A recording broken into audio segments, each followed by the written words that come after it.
How to turn on or turn off page break numbers on DuckDuckGo browser on PC. Hello guys, so all what you have to do is easy so much, so just follow with me until the end.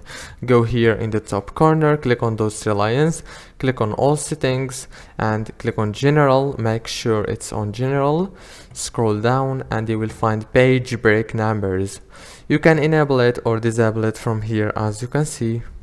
If this video was easy for you to follow, please don't forget to like and subscribe, and thank you for watching until the end. See you later.